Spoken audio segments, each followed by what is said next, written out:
আবার কথা বললেই বলছেন 2013 সালের প্রত্যর্পণ চুক্তি অনুসারে আমরা শেখ হাসিনাকে ফেরত চাইছি। একটা চুক্তি অন্তত শেখ হাসিনা বৈধতা পেল, এর জন্য ধন্যবাদ বাংলাদেশ সরকারকে যে এটা দেশ বিক্রি করে। দ্বিতীয়ত, তারা বারবার বলছেন যে পলাতক আসাম, দণ্ডপ্রাপ্ত আসাম।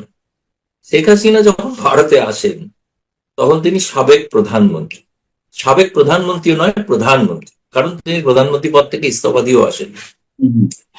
সেই চুক্তি অনুসারে বলা, আইন অনুসারে, চুক্তি নয়, 1962 সালের আইন অনুসারে বলা আছে ভারত সরকার একজন ম্যাজিস্ট্রেটের কাছে পত্র জমা দেবেন যে এই বিচার সঠিকভাবে হয়েছিল, আর কোন মানে যেভাবে পদ্ধতিগতভাবে বিচার এবং সাজা শাস্তি দেওয়া হয়েছিল সেটা সঠিক কিভাবে দেওয়া হয়েছিল এবং তার সাক্ষ্য প্রমাণ সহ। এই প্রশ্নটার উত্তর তো পাওয়া জরুরি যে আইসিটি ট্রাইব্যুনালের রায়ের যাবতীয় প্রতিবেদন এবং সাক্ষ্য প্রমাণ তার সমস্ত তারা ভারতকে দিয়েছেন কিনা। যদি দেন তাহলে তখন ভারত এটা ম্যাজিস্ট্রেটের কাছে পেশ করবে। আপনি কি জানেন কোন কাগজপত্র, সাক্ষ্য প্রমাণ দেওয়া হয়নি, ট্রাইব্যুনালের কাগজপত্র দেওয়া হয়নি? আমি নিজেও প্রশ্ন করেছিলাম পররাষ্ট্র মন্ত্রণালয়, তো তারা মানে সরাসরি জবাব দেননি, কিন্তু বোঝা গিয়েছিল যে বাংলাদেশ সরকার এমন কোন, বাংলাদেশের স্বরাষ্ট্রমন্ত্রী বলেছেন হাদির হত্যাকারীদের বিষয়ে যাবতীয় কাগজপত্র দেওয়া হয়েছে, কিন্তু শেখ হাসিনার বিষয়ে যাবতীয় কাগজপত্র দেওয়া হয়েছে কিনা এবারে স্পষ্টভাবে তারা বলেননি, যেহেতু স্পষ্টভাবে কোনো সাংবাদিক প্রশ্নও করেন। এই সরাসরি প্রশ্নের একটা সরাসরি উত্তর আগে পাওয়া দরকার যে হ্যাঁ তারা দিয়েছেন। ভারত সরকার বলছেন তারা জানেন। আমি বাংলাদেশ হাই কমিশনও খোঁজ করেছি, তারাও সেরকম কি, তারা নোট ভার্বেলে তাদের কাছে যা আসবে তারা ডাকঘরের মতো তারা পৌঁছে দেবেন ভারত সরকারের কাছে, কিন্তু এখন পর্যন্ত খালি নোট ভার্বালেই পৌঁছে দিয়েছেন, আর তো কিছু পৌঁছেছেন বলে কিছু জানা নেই। এবং এমন একটা রায়, যে রায় ওয়েবসাইটে পর্যন্ত সরকার দেয় না, মানে কেউ বাংলাদেশে কজন পড়েছেন, কিছু কিছু আইনজীবীরা জোগাড় করে পেয়েছেন, পড়েছেন, এটা হচ্ছে কিছু, তাও আবার কোনো পিডিএফ কপি নয়, শুনলাম সেটা নাকি স্ক্যান্ড কপি, তার অনেকাংশই উদ্ধার করা যায় না। এবং তো আর জঘন্য রকম ইংরেজি ভুল আছে শুনেছি, যারা আইনজীবী পেয়েছেন তারা কেউ কেউ বলেছেন ভীষণ ইংরেজি ভুল আছে, ফলে ইংরেজি ওই ভুল থাকলে আবার ম্যাজিস্ট্রেট রেগে মেগে ফেলে দিতে পারেন ডাস্টবিনে। এখন তিনি তো মানে বুঝবেন না যা ইংরেজিতে লেখা হয়েছে। ফলে আমার কাছে বিষয়টা আপনি যেটা বললেন তার এক কথায় উত্তর হচ্ছে এই ব্যাপারে বাংলাদেশ সরকারকে স্পষ্ট করে বলতে হবে যে তারা আইসিটি ট্রাইব্যুনালের রায় ভারত সরকারের কাছে পৌঁছেছেন কিনা এবং তার সাক্ষ্য প্রমাণ জমা দিয়েছেন কিনা। আমি তো শুনেছি সাক্ষ্য প্রমাণ, আপনি যেটা বলছেন সেই ঠিক আছে, কিন্তু আমার জানতে চাওয়ার বিষয় হচ্ছে যে তাহলে ভারতের আদালতে কোন বিষয়টি নিষ্পত্তির জন্য আদালতের শরণাপন্ন হওয়ার কথাবার্তা হচ্ছে বা তারা মনে করছে শেখ হাসিনার যে বিচার রায় সেটি বাংলাদেশের ট্রাইব্যুনালে ঠিক আছে, এই বিষয়টি আবার পুনর্বিবেচনা ভারতের আদালত করবে, নাকি প্রত্যর্পণ চুক্তির আওতায় তিনি পড়েন কিনা এইটি বিবেচনা করবেন, কোনটি আসলে? দুটোই। ভারত কেন এটি ফিল করছে মানে এতদিন পরে সে যে আদালতের শরণাপন্ন হতে হবে বা আদালতের মতামত নিতে হবে? না, এটা বাংলাদেশের পররাষ্ট্র মন্ত্রণালয়, আমাদের দেশের পররাষ্ট্র মন্ত্রণালয় খুব কূটনৈতিক পরিভাষার মাধ্যমে প্রতিক্রিয়া দেয়, আপনাদের পররাষ্ট্র মন্ত্রণালয়ের মতো নয়। সে পররাষ্ট্রের মধ্যে অত্যন্ত কাঁচা, কারণ তারা সব শব্দ ব্যবহার করেন যেগুলো পররাষ্ট্র মন্ত্রণালয়ের ডিপ্লোমেসির ভাষা নয়। মাফিয়া, গণহত্যাকারী, এসব পররাষ্ট্র মন্ত্রণালয়ের ভাষা নয়। যাই হোক, আমাদের এখানে বরাবর প্রথম দিন থেকে একটাই কথা বলা হয়েছে যে আমরা একটা নোট ভার্বালে পেয়েছি, আমরা ভারতের আইন এবং বিচার বিভাগের পরামর্শ নিয়ে এ ব্যাপারে সিদ্ধান্ত নেব। আসলে এক্সট্রাডিশন বিষয়টা কি, এই বিষয়টা তো সম্পর্কে অনেকেরই ধারণা নেই। আমি বলছি না যে কেবলমাত্র বাংলাদেশের, আমি বলছি ভারতেরও হয়তো অনেকের ধারণা ছিল না। এক্সট্রাডিশন মানে তুই চাইলেন তাকে ফেরত দিতে হলো, এরকম একটা ধারণা। ভারতের বহু আর্থিক অপরাধী যাদের ভারত চাইছে যুক্তরাজ্য থেকে ফেরত, আপনারা নাম জানেন সকলেরই, ললিত মোদী, নীরব মোদী, বিজয় মালিয়া, তারা সব লন্ডনের আদালতে তাদের বিচার চলছে। ভারত তাদের যাবতীয় কাগজপত্র সেখানে পাঠিয়েছে এবং সেখানে বিচার চলছে। সেই বিচার প্রক্রিয়া শেষে তারা তখন সিদ্ধান্ত নেবে হ্যাঁ এরা প্রকৃত অপরাধী, সুতরাং এদেরকে ভারতে ফেরত পাঠানো হোক। যুক্তরাজ্যের থেকেও তো ফেরত, এর আগে একবারই একজন কুখ্যাত অপরাধীকে ভারত পর্তুগাল থেকে আনতে পেরেছিল, প্রত্যর্পণ চুক্তি অনুসারে দীর্ঘ সময় 2 বছর প্রায় লেগেছিল, মানে আইন আদালতের পর। কিন্তু ভারতকে লিখিত প্রতিশ্রুতি দিতে হয়েছিল যে আমরা তার ফাঁসি দেবো না। আচ্ছা। তবেই পর্তুগাল তাকে প্রত্যর্পণ করেছিল। এবং আপনি যদি দেখেন 2013 সালের যে চুক্তি অনুসারে শেখ হাসিনা যাদের উলফা জঙ্গিদের ভারতের হাতে তুলে দিয়েছিলেন, হম হম। অনুকৃতিয়া তাদের পরবর্তী কিন্তু কাউকে ফাঁসি দেওয়া হয়নি। তারা কিন্তু পরবর্তীকালে মূল স্রোতে ফিরে এসছে, তারা মূল স্রোতের রাজনীতির সঙ্গে এখন যুক্ত। ফলে ভারতের আইনেও এটা আছে।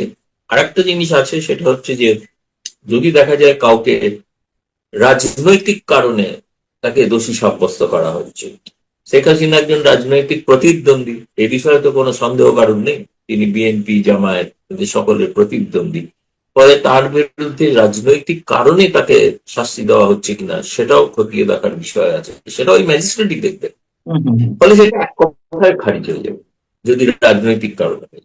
জি। আর দ্বিতীয়ত এটা হচ্ছে 6 মাস পর ঘটেছে না, তিনি যেদিন এসেছিলেন সেদিন যদি সঙ্গে সঙ্গে বাংলাদেশ সরকার যদি তাকে রাতারাতি শাস্তি দিয়ে, কারণ তাকে তো অনেক কিছু ব্যবস্থা করতে হয়েছে না, যে আইসিটি ট্রাইব্যুনালের পরিধি বাড়াতে হয়েছে, অর্ডিন্যান্স করতে হয়েছে, যা জ্যাপন করতে হয়েছে, ইত্যাদি করতে করতে তাদের 6 মাসের বেশি সময় লেগে গেছে। তারা ভেবেছেন তারা যেটা করেছে এটা গোটা দুনিয়া সবাই মেনে নেবে, এটা কেউই মানবেন না। এটা বাংলাদেশের এক ধরনের রাজনৈতিক নেতারা বলে থাকেন বারবার, পলাতক এবং দণ্ডপ্রাপ্ত, যেটা ভারতের কাছে নেই কোনো কাগজপত্র। আহ, তার মানে এখন বিষয়টি আদালতের এখতিয়ার হয়ে যাচ্ছে পুরোপুরি, কূটনৈতিক জায়গা থেকেও আদালত এখন যদি বেশি যদি প্রাধান্য দিতে যাচ্ছে। কাগজপত্র যদি পাঠান, যদি আইসিটি ট্রাইব্যুনালের রায় সাক্ষ্য প্রমাণ সমেত, এভিডেন্স শব্দটা লেখা আছে আইনে, হুম, হুম। এখন ও আমার evidence প্রশ্ন হচ্ছে যে আদালতে শরণাপন্ন হবে কে? ভারত সরকার নাকি ভারত শেখ সরকার। হাসিনা নিজে? ভারত সরকার। না, না, শেখ হাসিনা তো নয়। ভারত যদি ভারত সরকারকে যাবতীয় আইন মোতাবেক যাবতীয় কাগজপত্র তারা যদি পাঠান, হুম তখন হুম। ভারত সরকারকে যেতে বাধ্য। বুঝতে পারছি, ক্লিয়ার। এখন এই সংক্রান্ত একটু অন্য বিষয়ে যায়। আমাদের প্রধানমন্ত্রী তারেক রহমানের যে সফরের বিষয়টি, আপনি কি জানেন? মানে বিহাইন্ড দ্য স্ক্রিন তো অনেক কিছু হয়, আমরা যে সারফেসটুকু দেখি রাজনীতি বা কূটনীতির ভিতরে ভিতরে, তার বাইরে অনেক কিছু হয়ে থাকে। আমাদের পররাষ্ট্র মন্ত্রণালয় থেকে যে শর্ত জুড়ে দেওয়া হলো, শেখ হাসিনাকে ফেরত দেওয়া সহ 3টি শর্ত জুড়ে দেওয়া হয়েছে, সেই জায়গা থেকে ভেতরে কিছু ঘটছে। আমাদের প্রধানমন্ত্রী ভারতে যাবেন কি যাবেন না, স্পষ্ট কোনো বার্তা কি আছে কিনা দুই দেশের অভ্যন্তরীণ পর্যায়ে? মানে ভেতরে কিছু অন্য কিছু ঘটছে কিনা? যতদূর জানি এ বিষয়, সেটা হচ্ছে প্রধানমন্ত্রী তারেক রহমানের ভারত সফরের প্রস্তুতি নেওয়া চলছিল মানে এটাও আমি জানি যে বাংলাদেশের পররাষ্ট্র মন্ত্রণালয়ের যে বিভিন্ন বিভাগের অফিসার, তাদেরকে বলা হয়েছিল সফরের যাবতীয় প্রস্তুতি নিতে। এমনকি আমার কাছে একটা ইন্টারনাল নোটও এসেছিল, আমি পেয়েছিলাম। তাতে বিভিন্ন উইংস এর কাছে তাদের কি ভিউ, দ্বিপাক্ষিক সম্পর্কের বিষয় মতামত চাওয়া হয়েছিল। যে অর্থাৎ একটা প্রস্তুতি তাদের বলা হয়েছিল, তোমরা সফর হবে কি হবে না পরে ঠিক হবে, কিন্তু প্রস্তুতিটা নিয়ে রাখো। এবং যে প্রস্তুতির কারণে বাংলাদেশ হাই কমিশন দিল্লিতে, আমি জানি 2টি 5 তারা হোটেল, তাজ হোটেল এবং মৌর্য সেরাটন, এই 2টি জায়গায় সম্ভাব্য 20 জন প্রতিনিধি দল সহ প্রায় 100 ব্যক্তির জন্য রুম খোঁজা হচ্ছিল, মানে বাল্ক বুকিং যাকে বলা হয়। সেটা আমাদের থেকে আমরা খোঁজ নিয়ে জানতে পেরেছি, তারা এরকম একটা প্রভিশনাল বুকিং, অনেক হোটেলেই প্রভিশনাল বুকিং করা যায়, পরে হয়তো ড্যামারেজ দিতে হতে পারে, এটা অন্য বিষয়। কিন্তু প্রভিশনাল বুকিং এটা এক্স্যাক্টলি কোন হোটেলটা শেষ পর্যন্ত স্থির হয়েছিল এটা আমি বলতে পারছি না। আমি 2টো হোটেলেরই নাম শুনেছিলাম, এবং সেক্ষেত্রে আমাদের মানে এজেন্সির মাধ্যমেই জেনেছিলাম, বলতে কোনো দ্বিধা নেই। তো তাদের গাড়ি কি হবে, গাড়ি যারা দেন বাংলাদেশ মিশনে, কতগুলো গাড়ি লাগবে, বুলেট প্রুফ গাড়ি পাওয়া যাবে কিনা, ইত্যাদি ইত্যাদি ব্যবস্থাপনা ছিল, সমস্ত তৈরি হচ্ছিল আর কি। এখন আমার যেটা মনে হয়েছে, আর যেটা আমারও মানে ভারত সরকারের পররাষ্ট্র সূত্র থেকে আপনি যদি দেখেন, গত শুক্রবারের ব্রিফিং এর যে উত্তর, পররাষ্ট্র মন্ত্রণালয় যে ভাষায়, যে কঠোর ভাষায় 3টি শর্ত দিয়েছেন, কার্যত 3টি শর্তই খারিজ করেছে পররাষ্ট্র মন্ত্রণালয়। কি প্রথমত হচ্ছে যে অনুকূল পরিবেশ তৈরি হতে হবে। অনুকূল পরিবেশ বলতে তারা বলছেন শেখ হাসিনা যে প্রেস কনফারেন্স করেছিলেন তাতে এটা ভিসিয়েট হয়েছে, শব্দ ইংরেজিতে ব্যবহার করেছিলেন ভিসিয়েট। এই প্রথম বাংলাদেশের পররাষ্ট্রমন্ত্রী বাংলা এবং ইংরেজিতে তারা বিবৃতি পাঠ করে, লিখিত বিবৃতি, কোনো প্রশ্ন নেননি, এবং সেই লিখিত বিবৃতি ইংরেজি শব্দ ব্যবহার করেছিলেন ভিসিয়েট হয়েছে। ভারত সরকার আলো বলেছেন যে ওই প্রেস কনফারেন্সের ব্যাপারে আমাদের কিছু করণীয় নেই, আমরা কিছু করিনি, আমরা কিছু জানিও, বলে অস্বীকার করেছি। শেখ হাসিনা প্রত্যর্পণের বিষয়ে, হাদির প্রত্যর্পণের বিষয়ে, দুটি বিষয়ে আমরা আইন এবং বিচার বিভাগীয় নিয়ম অনুসারে পর্যালোচনা করা হচ্ছে। এখন এইটুকু বলি থেমে গেছে, পূর্বেরই যে বক্তব্য তাই বলেছেন। এক কথায় বাংলাদেশের যে শর্ত, সে শর্তকে খারিজ করেছে। এখন বাংলাদেশকে সিদ্ধান্ত নিতে হবে যে তারা এই শর্ত যে আরোপ করেছেন সেটা প্রত্যাহার করে নেবেন ভারতে আসার জন্য, নাকি ওটাতেই থাকবে। যদি ওটাতেই থাকেন তাহলে এই পরিস্থিতি পরিবর্তন হচ্ছে না। এবং কালকে যদি দেখেন দীনেশ ত্রিবেদীর যে ভাষণ রাত্রেবেলায় ভারতীয় বণিক সভার প্রতিনিধি দলের সম্বর্ধনা সভায়, যেখানে প্রতিমন্ত্রী শামা ওবায়দও ছিলেন উপস্থিত, তিনি অবশ্য বলেননি, কিন্তু দীনেশ ত্রিবেদী বলেছেন দুই দেশের মধ্যে বহু ইস্যু থাকবে এবং অতীতকে, আমি বলছি না খারিজ করতে হবে, কিন্তু অতীতকে আঁকড়ে ধরে থাকলে কিন্তু এগোনো যাবে। তিনি এগোনোর কথা বলেছেন, এগোনোর কথা বলেছেন এবং বিশ্বাস করেছেন, বলেছেন যে তার বিশ্বাস আছে যে ব্যাপারে প্রধানমন্ত্রী এবং প্রধানমন্ত্রী নরেন্দ্র মিলিত হলে বহু সমস্যার সমাধান হবে। কিন্তু তার আগে তো বাংলাদেশকে সিদ্ধান্ত নিতে হবে যে তারা ওই শর্ত থেকে, তারা বলছেন আচ্ছা ঠিক আছে শর্তগুলো থাকলো, শর্তগুলো সহ আমরা ভেতরে গিয়ে পরে দেখা করলে তখন আবার বলবো। এই শর্ত আমাদের থাকলো মজুদ, তাহলেও গিয়ে একই শর্তের কথা বলবো, একই শর্তে ঢুকতে হবে। উত্তর তো আগে থেকেই জানা আছে। এবার আমি যেটা বলি, মানে আভ্যন্তরীণ বিষয়, যেটা আপনাদের পররাষ্ট্র মন্ত্রণালয় বলেছিল যে আমরা কয়েক সপ্তাহ ধরে দু দেশের মধ্যে একটা আলাপ আলোচনা চলছিল। আলাপ আলোচনা চলছিল কিন্তু অন্য কোনো বিষয় না, আলাপ আলোচনা চলছিল একটি বিষয়, সেটা হচ্ছে হাসিনা প্রত্যর্পণের বিষয় দুই দেশের মধ্যে আলাপ আলোচনা। তারা চেয়েছিলেন একটা যৌথ বিবৃতিতে ভারত যদি নাও দেয়, খালি যদি এটা লিখে দেয় যে আমরা এই প্রসেসটা ত্বরান্বিত করছি, এরকম আর কি ধরনের একটা বয়ান। সেটা ভারত সরকার বলেছেন সম্ভব না, আমি যখন জানি না কিছু, আপনি কাগজই পাঠাননি, কি ত্বরান্বিত করবো?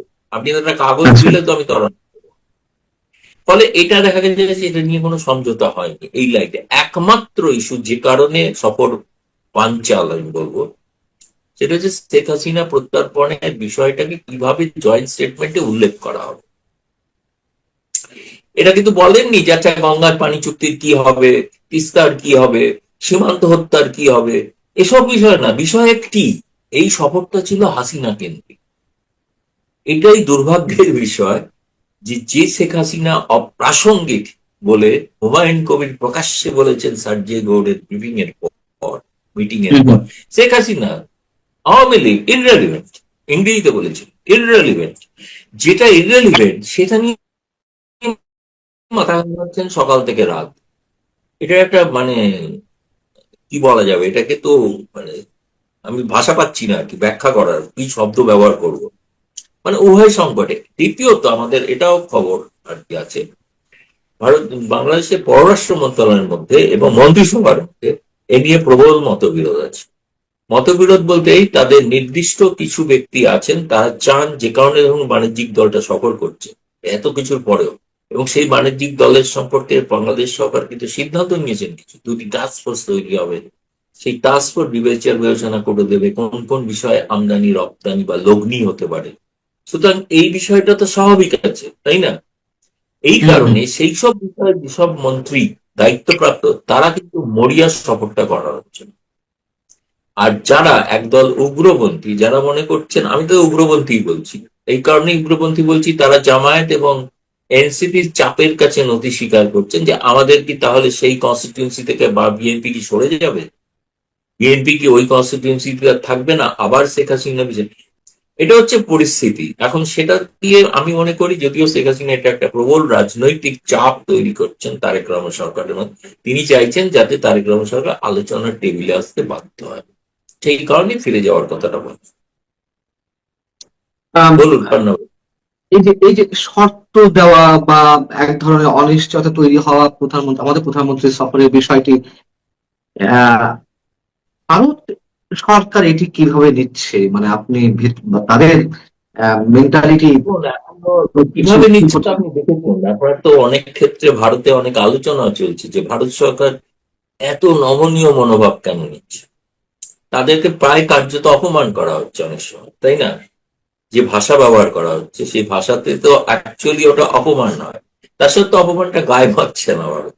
ভারত মনে করছে যেহেতু নিকটতম প্রতিবেশী, সেখানে সাম্প্রতিক ভারতের ইন্টারনাল মেসেজ, যে মেসেজ প্রধান গিয়ে বলে এসছে যে প্রায় জঙ্গিদের একটা চাষ চলছে ওখানে, সেই ঘটনার তাতে ভারতের নিরাপত্তার জন্য সেটা বৃদ্ধি। সেটা তাকে যখন চিফ যখন যান, তখন জানবেন ভয়ঙ্কর কোনো তথ্য নিয়ে যান। তিনি সেই বঙ্গবন্ধুর সময় গিয়েছিলেন ভয়ঙ্কর তথ্য নিয়ে, পরবর্তীকালে শেখ হাসিনার সময় গিয়েছিলেন, তৃতীয়ত এই প্রথম তারেক রহমানের কাছে গেলেন। সেটা কিন্তু অন্য কোনো গোয়েন্দা নয়, দ্বিতীয় তৃতীয় চতুর্থ কেউ নয়, প্রথম এক নম্বর ব্যক্তি। এটাকে হালকা করে দেখার বিষয় নয়, যারা দেখতে চাইছেন দেখুন। কিন্তু বিপদটা মনে হয় বলতে চেয়েছেন আমাদের গোয়েন্দারা যে বিপদটা তারেক রহমান। ফলে এখন এটা তো ব্যাপারে তারেক রহমান এখন বলতো ঘটনা যে তিনি কোনো বিষয়, বাংলাদেশের আভ্যন্তরীণ বিষয় ছাড়া আন্তর্জাতিক বিষয় বা সিকিউরিটি নিরাপত্তা বিষয় এখনো পর্যন্ত কোনো একটাও কমেন্ট করেন, কোনো কথাই বলেন। সেই জন্য কেউ কেউ আবার বলেন তিনি কি পুতুল প্রধানমন্ত্রী। পুতুল প্রধানমন্ত্রী হয়তো নন, আবার যেমন শেখ হাসিনা ছাড়া যেমন আওয়ামী লীগ ভাবা যায় না, তেমনি তার জিয়া পরিবার ছাড়া বিএনপিও ভাবা যায় না, এটাও ঘটনা সত্য। তবে তারেক রহমান পুতুল হোক আর না হোক, তাকে দরকার, প্রয়োজন, বিএনপির স্বার্থে প্রয়োজন। কিন্তু বাংলাদেশ সেটার জন্য, হ্যাঁ না স্বীকার করেনি কারণ দেখুন, এটা তো আমরা জানি যে 2001 থেকে 2006 ভারতের সঙ্গে তার জিয়া, মানে খালেদা জিয়া যখন ক্ষমতায় ছিলেন, সেই অভিজ্ঞতা খুব সুখকর তো নয়, তাই না?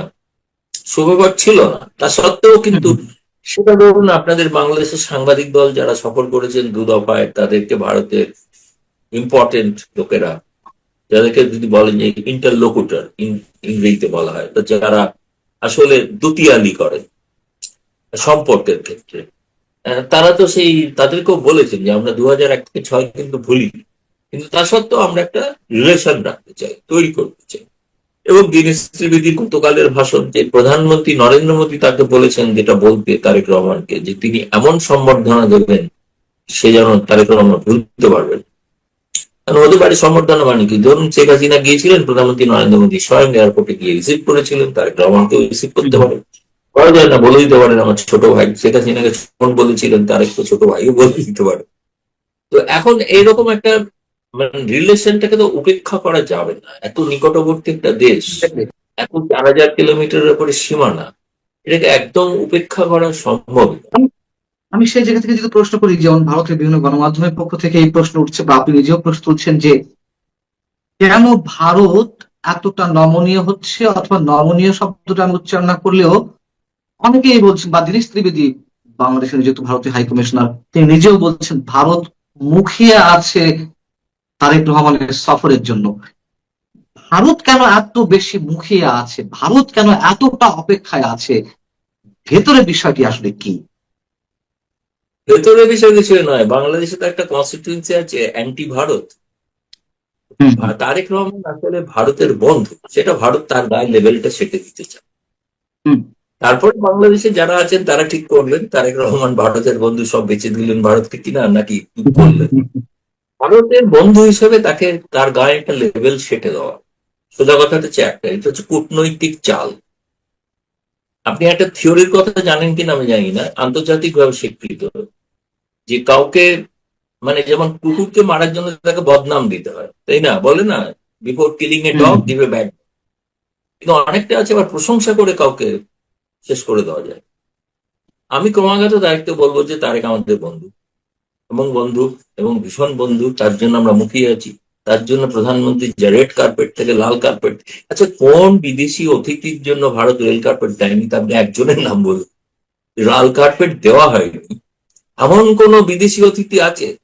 নেই তো না। প্রধানমন্ত্রী তো অনেকের জন্য এয়ারপোর্টে গিয়ে রিসিভ করেছেন, সৌদি আরবে রিসিভ করেছেন, গলা জড়িয়ে ধরেন, দেখলে তারেককেও জড়িয়ে ধরতে পারেন, বলা যায় না। এখানে তো একটা বলা হয় আমাদের এখানে হাগিং ডিপ্লোমেসি, মানে গলা জড়িয়ে দেওয়ার কূটনীতি, মানে একেবারে বন্ধুত্ব, আপনি তাকেই জড়িয়ে ধরতে পারেন যে আপনার নিকটতম বন্ধু, ঘনিষ্ঠতম।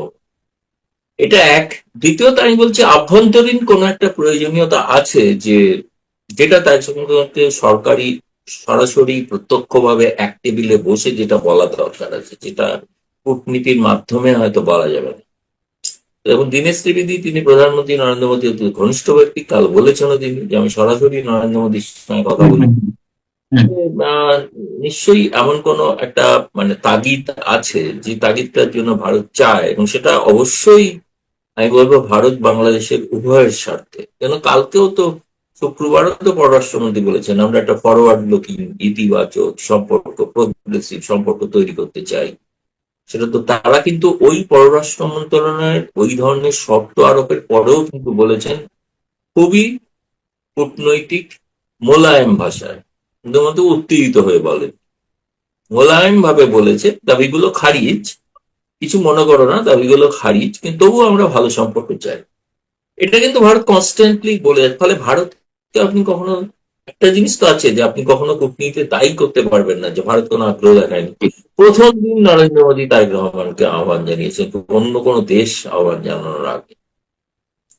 এরপরে কি বলবো, আপনি সেটা উপেক্ষা করে আপনি মালয়েশিয়া, চীন চলে গেলেন, ঠিক আছে, গেলেন গেলেন, কিন্তু তারপরেও আপনি আর একবার মনে করিয়ে দেওয়ার জন্য আপনাকে বিমস্টেকের সভাপতি হিসেবে আমন্ত্রণ জানানো হলো। আমি জানি না, কিন্তু এখনো শুনছি বাংলাদেশের মধ্যে